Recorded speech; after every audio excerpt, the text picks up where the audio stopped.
Assalamualaikum warahmatullahi wabarakatuh. Perkenalkan, nama saya Munjiroh Salamatul Hasanah. Bersama rekan saya Muhammad Rizaldi Salamat Darmawan. Kami dari kelompok 8 membahas pesan dakwah.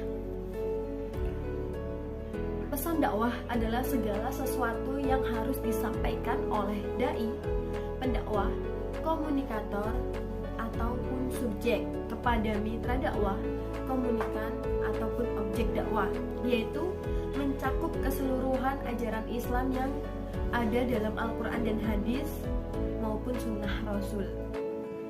Istilah pesan dakwah dipandang lebih tepat untuk menjelaskan isi dakwah berupa kata, gambar, lukisan, dan sebagaimana yang diharapkan dapat memberikan pemahaman bahkan perubahan sikap dan perilaku mitra dakwah. Jenis-jenis pesan dakwah. Pada prinsipnya, pesan apapun dapat dijadikan sebagai pesan dakwah selama tidak bertentangan dengan sumber utamanya, yakni Al-Quran dan hadis, dan tidak dapat disebut sebagai pesan dakwah apabila bertentangan kepada Al-Quran dan hadis. Pesan dakwah pada garis besarnya terbagi menjadi dua, yakni Al-Quran dan hadis sebagai pesan utama dan pesan tambahan penunjang lainnya selain Al-Quran dan hadis. Al-Quran.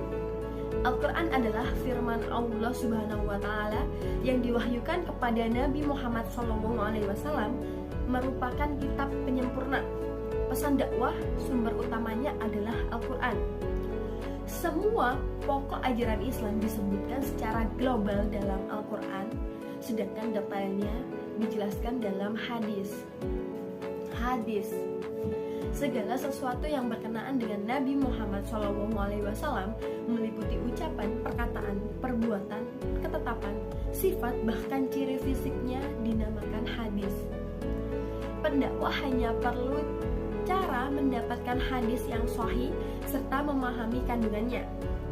Pendakwah cukup membuat klasifikasi hadis berdasarkan kualitas dan temannya. Pendapat para sahabat Nabi. Orang yang hidup di zaman Nabi Muhammad SAW dan belajar dengannya secara langsung, pendapatnya dapat digunakan sebagai pesan dakwah.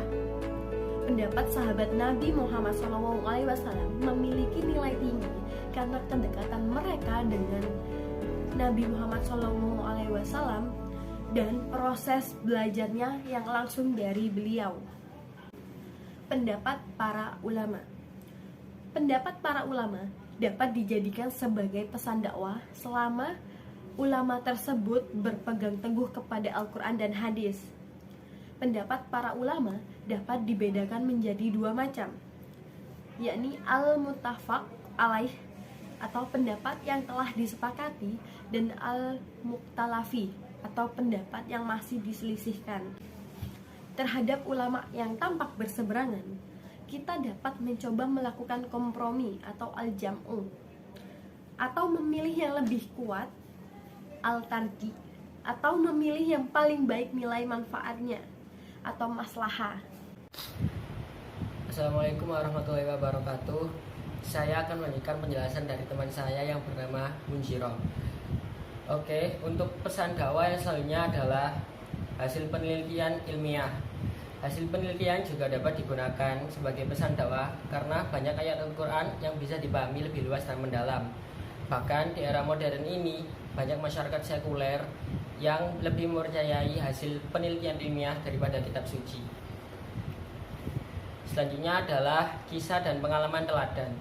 Untuk memudahkan pesan tersampai kepada mitra dakwah, kisah dan pengalaman teladan dapat disisipkan ke dalam dakwah karena ini memudahkan untuk penyampaian pesan dan mitra dakwah dapat tertarik dengan pesan dakwah yang disampaikan oleh pendakwah.